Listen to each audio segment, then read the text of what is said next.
इतिहास के daily MCQ series में आपका स्वागत है। इस वीडियो में मैं डिस्कस करूंगा कि हिस्टोरिकल सोर्सेज या फिर जो ऐतिहासिक स्रोत है इनका ये लेक्चर 3 है। इससे पहले मैंने 2 लेक्चर जो है अपलोड कर दिया हूं। तो देखिए इसमें क्या रहता है कि जैसे परागे ऐतिहासिक काल से लेकर के स्वतंत्रता पाने मतलब 1947 तक के जो एमसीक्यूज जो इन सारे तमाम एग्जाम्स में यूपी बीपीएससी है, यूपी पीसीएस, एमपी पीसीएस या फिर जितने तमाम जो भारत में जो स्टेट पीसीएस है जहां पर जो हिस्ट्री से प्रश्न बनता है, साथ में रेलवे, एसएससी और बैंकिंग और सारे तमाम जो सरकारी परीक्षाओं में जहां से भी इतिहास से प्रश्न पूछा जाता है उसी से ही संबंधित और उसी के लिए जो बिल्कुल उपयोगिता है। तो ये लेक्चर 3 जैसे मैंने बताया। अब हम लोग इसमें आगे बढ़ते हैं, अपने प्रश्न में आते हैं। इसमें सबसे पहला जो प्रश्न को समझेंगे, प्रश्न नंबर 1 कहता है कि भारत के सांस्कृतिक इतिहास के संदर्भ में निम्नलिखित में से किसका पेशा इतिहास, राजवंशों के इतिहास और महाकाव्यों को याद करना था। कहीं न कहीं ये पद्धति बताता है कि वो कौन सी पद्धति था, ये तरीका था, वो सिस्टम था जहां पर इतिहास को अच्छे से याद किया जाता था और राजवंशों के इतिहास से भी, किसी भी राजा का राजवंशों के इतिहास को आगे बढ़ाना या फिर उसको लिखना, या लिखना नहीं बल्कि उसको याद करके रखना, महाकाव्यों को, जो 2 महाकाव्य है उनको याद करना। तो इस पद्धति को क्या कहते हैं? अब समझते हैं ऑप्शन नंबर ए को, शर्मन, बी परिव्राजक, सी अग्रहारिका, डी मागधा। तो इस प्रश्न का जो उत्तर रहेगा वो रहेगा डी मागधा। यह एक पद्धति को बताता है, मतलब यह कि उस समय में इतिहास को या राजवंशों के इतिहास को या महाकाव्य को अच्छे से याद करना, फिर उनको आगे बढ़ाना, क्योंकि उस वक्त उतना लिखने की विधि नहीं आई थी। क्योंकि 4 वेद हैं, उन चारों वेदों को पहले याद करके ही रखा जाता था, फिर बाद में, बहुत बाद में उन चारों वेदों को जो है वो एक पुस्तक के रूप दिया गया, उसको जो लिखित रूप में आया कई सौ साल के लगभग बाद। तो इस पद्धति को मागधाई कहता है। जैसे कि एग्जाम्पल के तौर पर हमारे जो जितने चारों वेद हैं वो भी इसी पद्धति के माध्यम से बाद में लिखा गया था। पहले उसको कोई याद करते थे, फिर कोई और याद करते थे, फिर कोई और याद करते थे, ऐसे कई सौ वर्षों तक चला था। तो इस प्रश्न का उत्तर क्या है? वो है मागधा।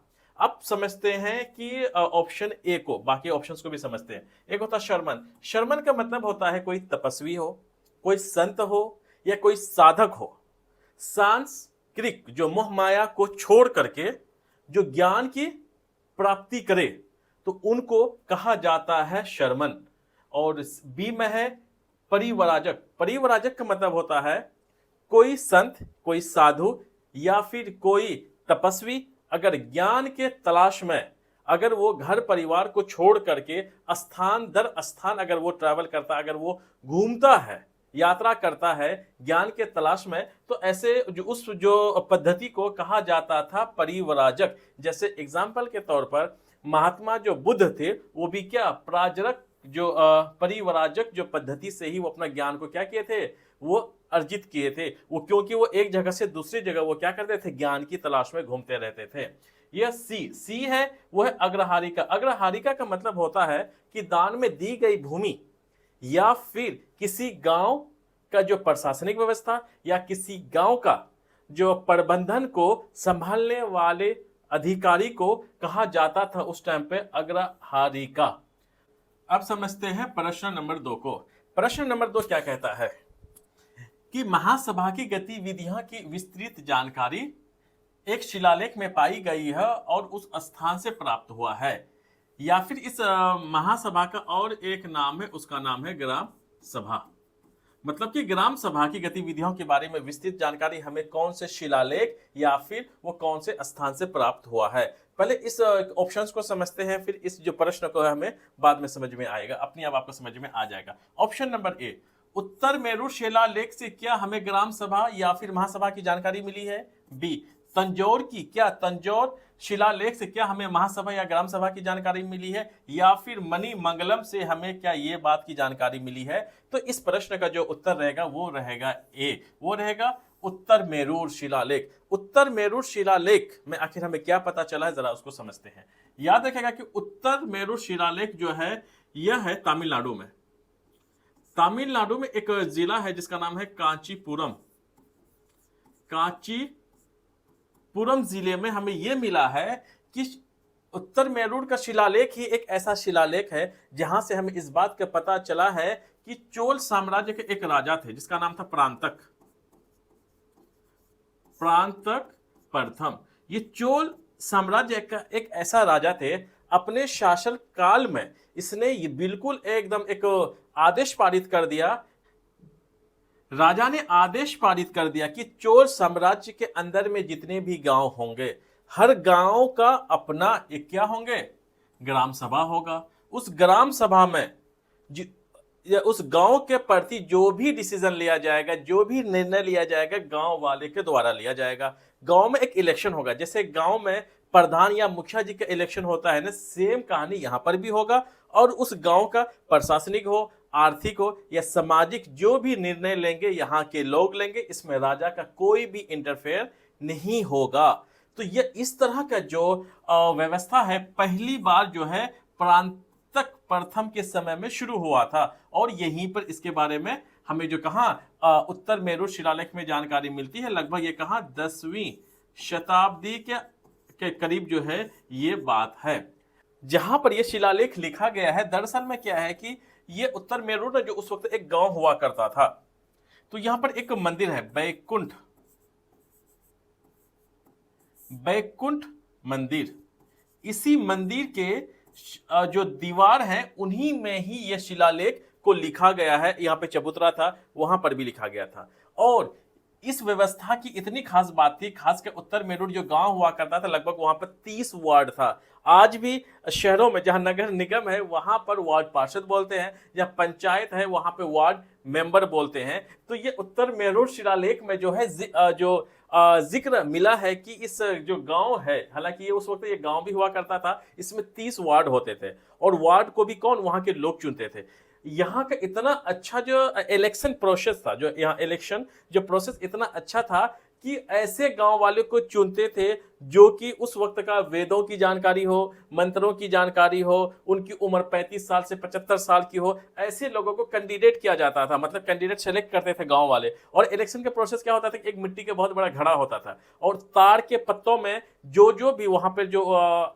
इलेक्शन के लायक या फिर जो जहाँ पे नॉमिनेशन करते हैं ना, हमें पता है कि किनको किनको हमें इलेक्शन में या फिर हमें चुनना है, तो उन सारे लोगों का नाम लिख करके कहाँ उस बड़े से मिट्टी के घड़े में डाल देते थे।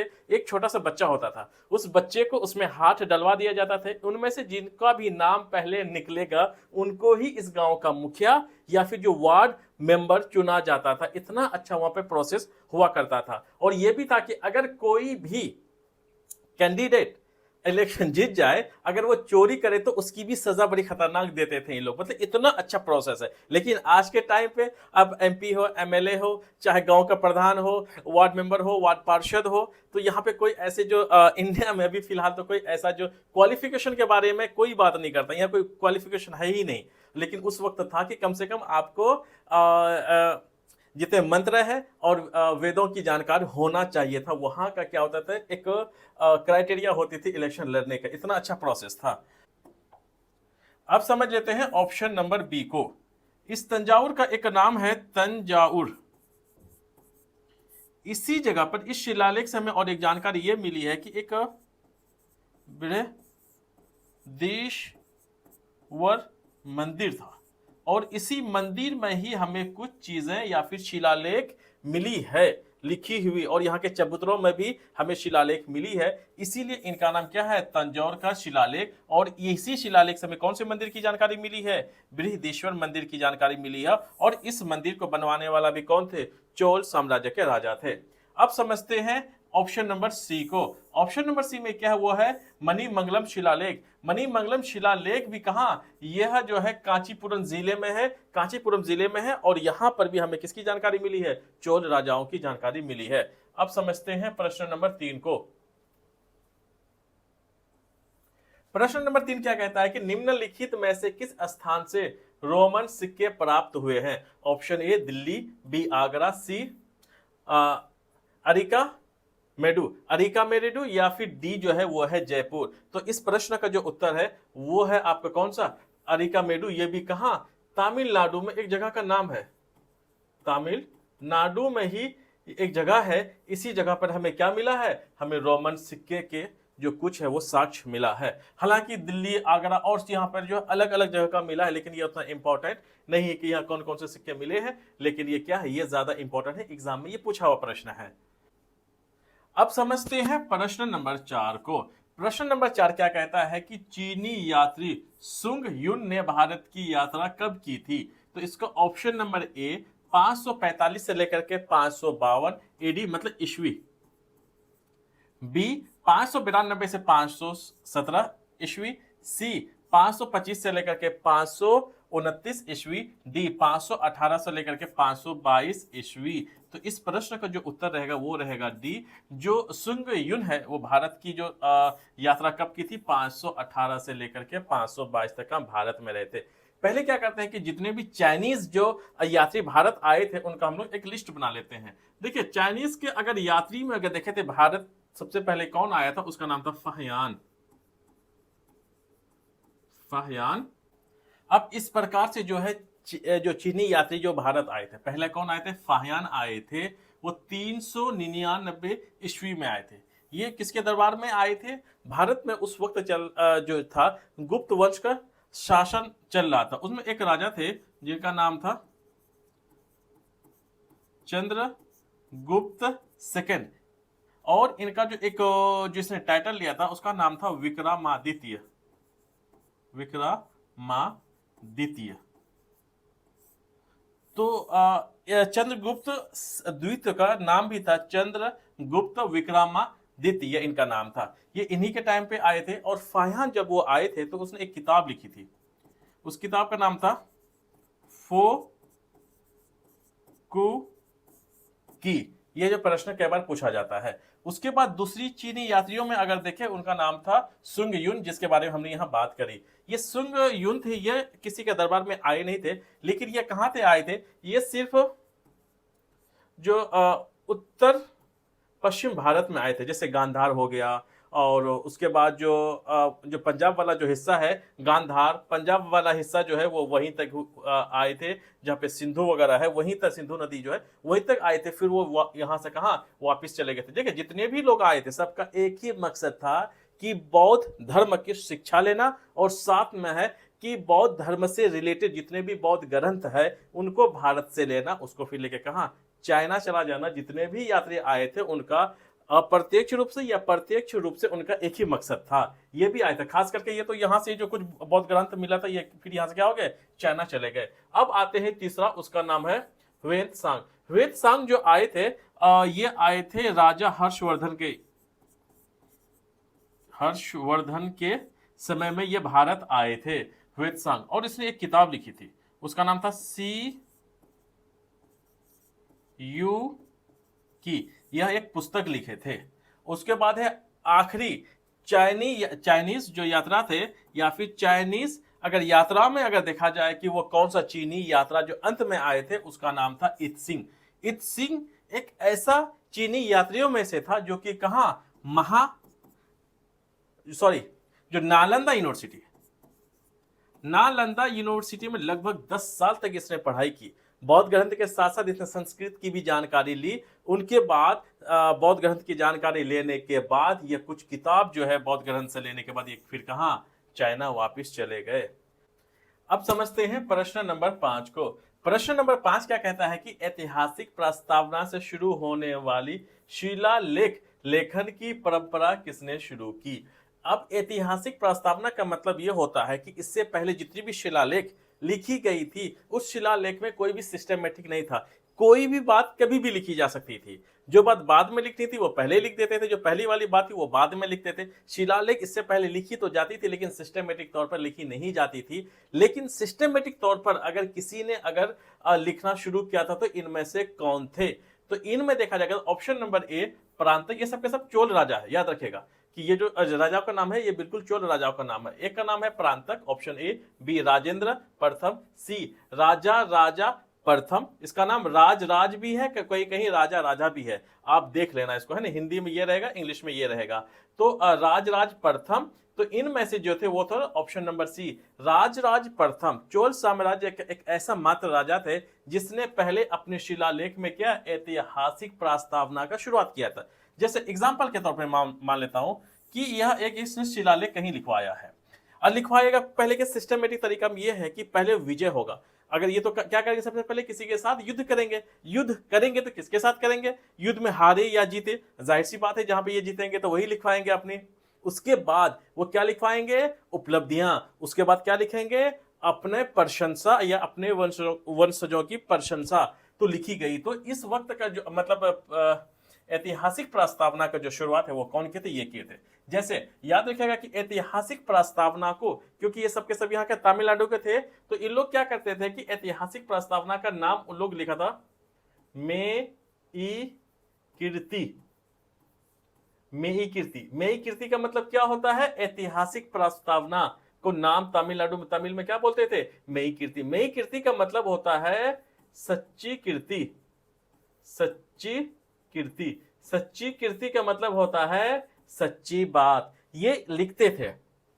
और ये राजा प्रथम जो है, जब भी वो कोई शिलालेख लिखवाते थे तो सबसे पहले एक चीज लिखवाते थे यहां पर, उसको बोलते थे तिरुमगल पोला। तिरुमगल पोला वही लिखवाते थे। इसका मतलब ये हो जाता है, देखिए तिरु का मतलब होता है पवित्र, पोला सॉरी मगल, यहाँ पे जो मगल है, मगल का मतलब होता है स्त्री, मतलब पवित्र स्त्री। तो पवित्र स्त्री जो कौन है, वो है देवी लक्ष्मी। मतलब क्या है कि वो यहाँ पर तिरुमगल पोला लिखते थे, मतलब यहाँ पर लक्ष्मी देवी लिखते थे। वो इस अपने प्रस्तावना में इसलिए लिखवाते थे ताकि कि वो जो भी युद्ध को जीतते थे या फिर उनको जो भी कामयाबी मिलती थी वो देवी लक्ष्मी के कृपा से मिलती थी, और आगे लक्ष्मी देवी की कृपा इन पर बनी रहे, इसीलिए वो ये चीज को लिखवाते थे अपने कहा शिलालेख में। और ये तो इनकी बात हो गई। और समझते हैं इसका ऑप्शन नंबर ए को, परांतक। परांतक एक राजा थे चोल साम्राज्य के। मैंने बोला कि परांतक पूरे भारत के इतिहास में पहला राजा थे जिसने एक सिस्टमेटिक तौर पर अपने चोल पूरे साम्राज्य में कह दिया जितने भी गांव होंगे सारे गांव का अपना एक क्या होगा, ग्राम सभा या फिर महासभा होगा, और उस गांव का महासभा का जो भी प्रतिनिधित्व होंगे वही लोग पूरे गांव का अपना क्या करेंगे, फैसला करेंगे। राजा का कोई भी इंटरफेयर नहीं होगा। भले उस गांव में वार्ड मेंबर का भी सिस्टम जो किया गया था, बहुत ही अच्छा इसके क्या थे, एक सुविधा दी गई थी जिसको महासभा या फिर ग्राम सभा का जो पद्धति शुरू करने वाले काम इसका था। राजा प्रथम का ही बेटा कौन था, राजेंद्र। राजेंद्र भी बहुत एक अच्छे चोल साम्राज्यों में से था, मतलब चोल साम्राज्य को एक उसके टॉप में चरमोत्कर्ष पर पहुंचाने का भी किसका बहुत बड़ा हाथ किसका था, राजेंद्र का था। जो राजेंद्र प्रथम कौन थे, राजा राज के क्या थे, पुत्र थे। अब समझते हैं प्रश्न नंबर 6 को। प्रश्न नंबर 6 कहता है कि दक्षिण अफ्रीकी यात्री इब्न बतूता भारत में किसके शासन काल के दौरान भारत आए थे। Option number A Humayun, B Akbar, C Mohammad bin Tughlaq, D Alauddin Khilji. देखिए ये जो आए थे तो ये आए थे किसके, मोहम्मद बिन तुगलक के दरबार में आए थे। मोहम्मद बिन तुगलक के समय आए थे। हालांकि इब्न बतूता भारत 1333 ईस्वी में कहा भारत आए थे, और ये कब आए थे, 1526। उसके बाद थोड़ा सा ये तो बहुत बाद में आए थे ये लोग। तो कुल मिला के बात यह है कि इस प्रश्न का उत्तर क्या है, सी है। मोहम्मद बिन तुगलक के समय में ही इब्न बतूता कहा, साउथ अफ्रीका से एक देश था मोरक्को, लिखा होगा यहाँ पे क्या, मोरक्को, साउथ अफ्रीका का एक देश है, वहीं से वो कहा भारत आए थे। और कहते हैं कि इब्न बतूता इतने ज्ञानी आदमी थे, इतने सुलझे हुए आदमी थे, इनको मोहम्मद बिन तुगलक जो है वो क्या बना दिए, दिल्ली का कादी बना दिया। कहीं कादी कहीं काजी, तो इसका मतलब होता है न्यायाधीश। बहुत बड़ी बात है कि एक विदेशी आदमी आए आपके यहाँ और आपने उसको क्या, न्यायाधीश या इसको आपने जज साहब बना दिया। तो इसके बारे में इतनी मतलब की समझ है कि इब्न बतूता कितने काबिल आदमी थे। और इब्न बतूता जो काजी को बना दिए, और मोहम्मद बिन तुगलक ने क्या किया, इनको चीन के लिए, चीन के जो राजा थे वहां पर इस एक डिप्लोमेट्स के तौर पर जो है कहा, चाइना भी भेजा गया था कि अपना प्रतिनिधित्व कहां बना के, मोहम्मद बिन तुगलक ने इनको चाइना भेज दिया था अपना क्या, एक प्रतिनिधित्व के तौर पर, उसको एक डिप्लोमेट्स के तौर पर कहां भेजा गया, चाइना भेजा गया था मोहम्मद बिन तुगलक के ने। और लेकिन फिर जब वो चाइना से वापस आए तो लेकिन कुछ मोहम्मद बिन तुगलक से उनकी कुछ बातें हो गई थी जो इब्न बतूता को बात पसंद नहीं आई थी, इसीलिए इब्न बतूता कहाँ, दिल्ली को छोड़ छोड़ करके चाइना होते हुए फिर कहाँ चले गए, हमेशा के लिए ये मोरक्को चले गए। अब समझते हैं अगला प्रश्न को। हाँ, इसमें एक चीज और होगा कि इब्न बतूता ने एक किताब लिखी थी जिसका नाम है रिहाला, क्योंकि ये बहुत सारे एग्जाम्स में पूछा गया है। रिहाला एक्चुअली क्या था, यह एक यात्रा वृत्तांत है। यात्रा वृत्तांत का मतलब होता है कि ट्रैवल अकाउंट, सफर करते करते, यात्रा करते करते कोई किताब लिखना, उसके बारे में के समय यात्रा करते करते जो किताब लिखना, उसको ट्रैवल अकाउंट या फिर यात्रा वृत्तांत कहते हैं। रिहाला एक क्या है, एक अकाउंट, सॉरी मतलब यात्रा वृत्तांत है। और रिहाला एक ऐसी किताब है जो मध्ययुगीन भारत के इतिहास का बहुत अच्छा स्रोतों में से एक स्रोत है रिहाला, जो कि मध्ययुगीन के बारे में क्या जानकारी मिलती है। अब चलते हैं अगला प्रश्न पे। अब चलते हैं प्रश्न नंबर 7 पे। प्रश्न नंबर 7 कहता है कि सिंधु घाटी सभ्यता की खोज से जुड़े 2 प्रथम भारतीय कौन कौन है। तो option number A Dayaram Sahni और Rakhaldas Banerji, B John Marshall और ईश्वरी प्रसाद, सी आशीर्वादी लाल और रंगनाथ राव, डी वो है, डी जो है, डी 2 बार हो गया तो मतलब डी है माधव स्वरूप वत्स और बीबी राव। तो इस प्रश्न का जो उत्तर है वो है ए दयाराम साहनी और राखल दास बनर्जी। यह प्रथम 2 भारतीय थे जो सिंधु घाटी सभ्यता के खोज में सबसे पहले क्या की थी, इन्हीं दोनों का सबसे बड़ा योगदान था। देखिए दयाराम साहनी 1921 में हड़प्पा की खोज किया था। हड़प्पा के खोज किसने किया था, दयाराम साहनी। ये राखल दास बनर्जी बिल्कुल उसका 1 साल के बाद ही 1922 किसका, मोहन जोदड़ो की खोज, मोहनजोदारो या फिर मोहनजोदड़ो की जो खोज किसने की थी, राखल दास बनर्जी ने किया था, 1922 में किया था। और इनमें किए थे कई लोग, अलग अलग स्थलों की खोज का जो श्रेय जाता है, लेकिन इसमें जॉन मार्शल जो थे वो जो आर्कियोलॉजिकल सर्वे ऑफ इंडिया के ये क्या थे, उसका जनरल हुआ करता था। हालांकि 1924 में इन्होंने ही ऑफिशियल अनाउंसमेंट किया है कि हमने जो हड़प्पा और मोहनजोदारो की क्या की है, खोज की है। ऑफिशियल अनाउंसमेंट हालांकि जॉन मार्शल ने ही किया था। अब समझते हैं प्रश्न नंबर 8 को। प्रश्न नंबर 8 क्या कहता है कि एशिया माइनर से प्राप्त बोगस कोई शिलालेख निम्नलिखित वैदिक देवताओं का उल्लेख है। कहता है कि बोगस कोई, याद देखिएगा बोगस कोई जो है, देखिए एशिया माइनर, एशिया माइनर जो है कहां, आज के समय कहां पर है, तुर्की में है। तुर्की में एक जगह है और इसी जगह एक जगह है जहां पे बोलते हैं बोगस कोई, बोगस कोई एक जगह का नाम, बहुत ऐतिहासिक और जो और पुरातात्विक जो है यहाँ पर क्या एक साइट है। और इसी जगह पर हमें एक शिलालेख मिला है और उस शिलालेख में हमें 4 वैदिक काल के देवताओं का नाम मिलता है। ऑप्शन को समझते हैं। ए इंद्र, मित्र, वरुण और नास्ते, बी और बी में है इंद्र, वरुण, मित्र और अग्नि, सी इंद्र, वरुण, अग्नि और सूर्य, डी इंद्र, मित्र, धौष और नास्ते। तो इस प्रश्न का जो उत्तर है वो रहेगा ए जो इंद्र, मित्र, वरुण और नास्ते। और नास्ते का और एक नाम है अश्वनी कुमार, यह भी क्या एक देवता का नाम है। नास्ते का दूसरा नाम क्या है, अश्वनी कुमार।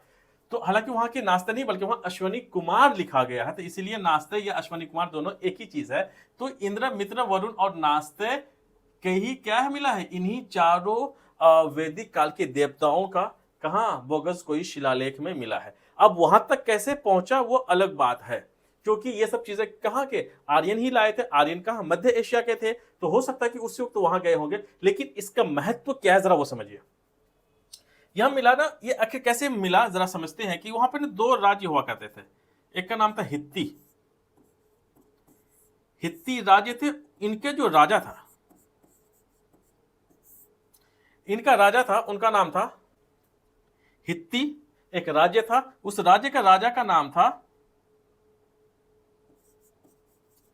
सुबीलुलियुमा। थोड़ा नाम अलग सा लग रहा है। सुब्बी लू लू लू ली यूमा, हित्ती का राजा उसका नाम था। एक साम्राज्य उसका नाम था मितानी। इसका दिलचस्प बात यह है, और इसका जो राजा था उसका नाम था मितानी। राज्य का राजा का नाम था मती उ अजा, ये नाम है। ये क्या किया कि जब दोनों राज्यों के बीच में जब झगड़ा हो गया, विवाद हो गया, तो दोनों ने एक जगह वार्तालाप के लिए आए, जिसको शांति समझौता कहते हैं।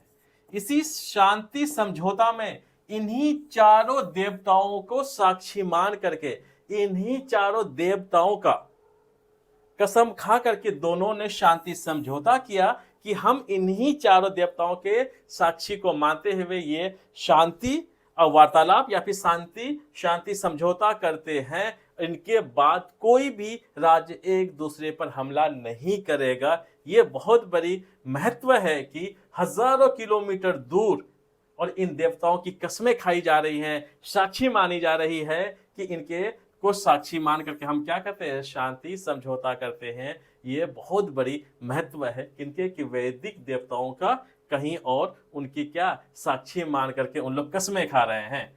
और ये घटना कहीं और नहीं बल्कि कहां, बोगज कोई में ही हो रहा था। इसीलिए इनको बोगज कोई का क्या शिलालेख कहा जाता है।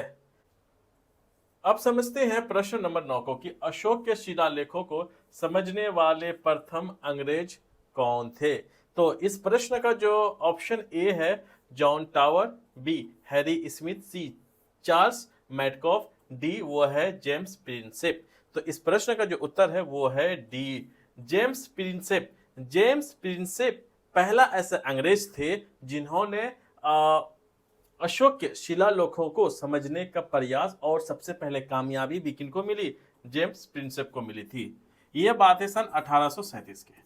1837 में इसने क्या किया कि जो अशोक के शिलालेखों को जो इकट्ठा किया उसको समझने का काम किया, क्योंकि अशोक के ज्यादातर जो शिलालेख थे वो ब्राह्मी लिपि से लिखा गया था। ब्राह्मी लिपि में क्या गया, इसको लिखा गया था। इसको समझने का काम सबसे पहले जेम्स प्रिंसेप 1837 में ही कर दिए थे। और जेम्स प्रिंसेप जो है वो ये बहुत बड़े क्या थे, एक पुरातात्विद भी थे। पुरातात्विद मतलब आर्कियोलॉजिस्ट, साथ में इतिहासकार भी थे। इन्होंने किया। अब जरा ऑप्शन ए को समझ लेते हैं, सारे ऑप्शंस को। ए जॉन टावर, ये क्या थे, एक मिलिट्री ऑफिसर थे अंग्रेजों के इसमें।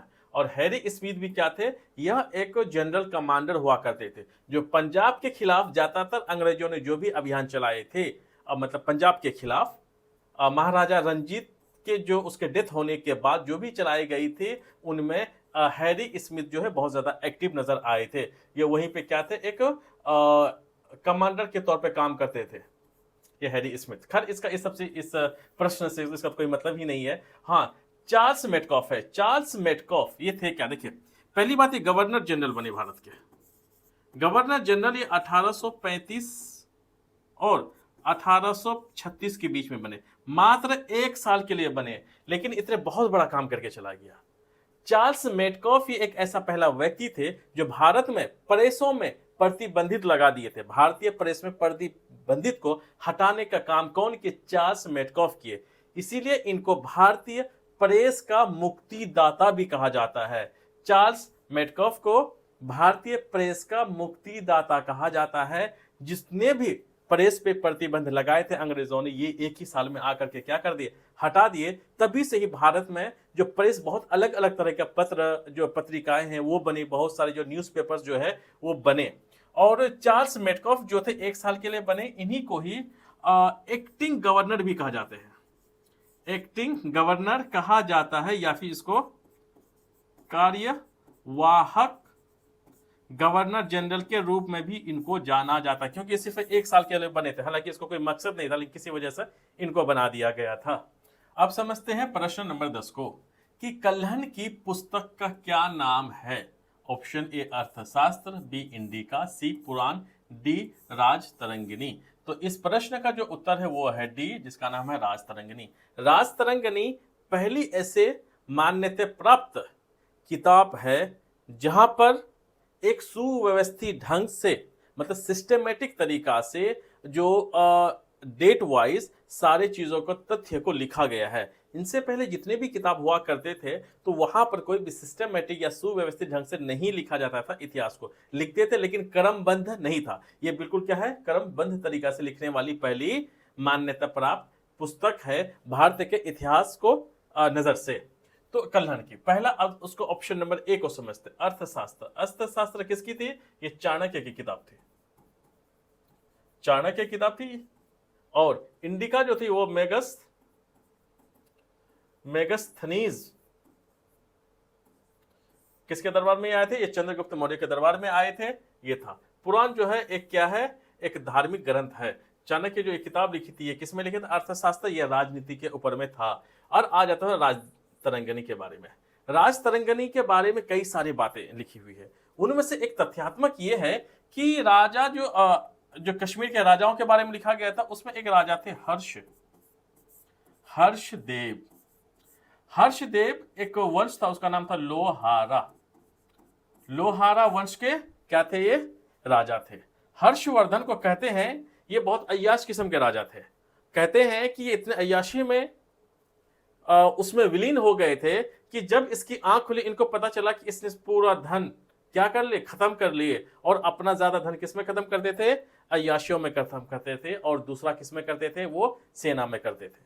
जब इनको पता चला कि इनके पास तो धन ही नहीं है, राजपाट को कैसे चलाए और अपने अय्याशियों को कैसे अंजाम दे, तो इन्होंने क्या किया कि अपने एक मंत्रिमंडल को बुलाया। और जब अपनी मंत्रिमंडलों से, मतलब कुछ खास लोग होते हैं ऐसे राजाओं के, तो उससे कहा कि भाई हम धन कहां से लाए। तो उन्हीं लोगों ने इसको एडवाइस किया कि महाराज, मंदिर जो है बहुत अच्छा एक जगह है जहां पर आपको अपार धन संपत्ति मिलेगा। और उसी में हर्षदेव ने क्या किया, एक विभाग बनाया गया, स्पेशल एक विशेष विभाग बनाया गया। और विशेष विभाग का एक विशेष अधिकारी भी नियुक्त किया गया, अधिकारी को नियुक्त किया गया। उसका नाम था देवव्रत पाटन नायक। देवव्रत पाटन नायक एक ऐसे ऑफिसर बनाया गया स्पेशल, वो इसका काम एक ही था कि मंदिरों को तोड़ो और वहां से अपार धन संपत्ति को लाओ।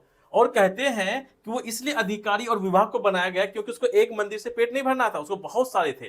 तो इन्होंने सबसे पहले मंदिर पे जो हमला किया था, उस मंदिर का नाम था भीम शाही मंदिर। जम्मू कश्मीर में एक जगह है अनंतनाग, कहते उसी पहाड़ी में ही, वहीं आसपास कहीं ये भीम शाही मंदिर हुआ करता था। सबसे पहले उसको इसने तोड़ा। और इसमें यह था कि हर्षदेव जो ये सब कर रहे थे ना, तो कल्हण बहुत अच्छे से देख रहे थे। अभी किताब नहीं छापी थी, बहुत चालाक आदमी था। अगर हर्षवर्धन के समय में अगर कल्हण अगर किताब छाप देते तो हर्षवर्धन का क्या होता था, जो धड़ से जो है धड़ से जो सर गायब हो जाता। ये बहुत चालाक थे, इन सारी चीजों को देखते थे। हर्षवर्धन के ही एक मंत्री पद में विलीन थे, मतलब मंत्री पद में बैठे हुए थे। कौन? चंपक जी। चंपक जी, ये चंपक जी के कौन थे? बेटे थे, मतलब कल्हण जी के पिता थे चंपक जी। वो चंपक जी क्या है? हर्षदेव के यहाँ मंत्री थे, वही थे। जब ये हर्षवर्धन मतलब हर्षदेव की जो मौत हो गई, लगभग ये 1059 से लेकर के 1101 के करीब जो हर्षदेव क्या है अपने पद पर बने रहे थे। लेकिन ये अपनी किताब कब लिखे?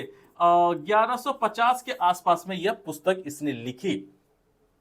और यहां पर जो है इसने क्या किया कि लगभग वहां के सारे मंदिरों को तोड़े, सिर्फ कुछ मंदिरों को छोड़ करके, कुछ मंदिरों को छोड़ करके।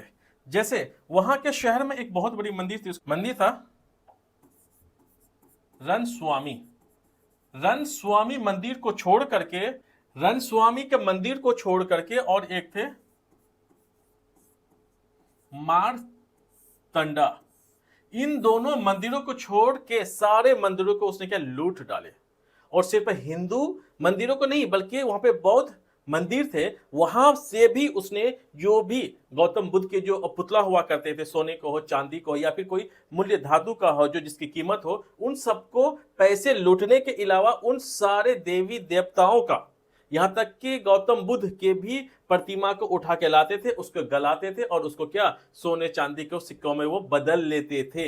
ये काम इसने सबसे पहले किया। और ये बाकी मंदिर किसने कितने लगभग तोड़े तो इसकी कोई गिनती नहीं है, लेकिन आप समझ सकते हैं कि जहां ये क्या थे, हिंदू शासक थे, हिंदू शासक थे, मंदिर बहुत रहे होंगे, सिर्फ इन 2 मंदिरों को छोड़ने के बाद ये लगभग सारे मंदिरों पर हमला किया था। इसमें थोड़े से अहम बात यह है कि कल्हण जो है राजा हर्षदेव को एक नाम से पुकारते थे, उसका नाम है तुरुष्का। तुरुष्का, तुरुष्का मतलब तुर्क का राजा, मतलब इसका व्यवहार कैसा है, तुर्क राजाओं का जैसा है।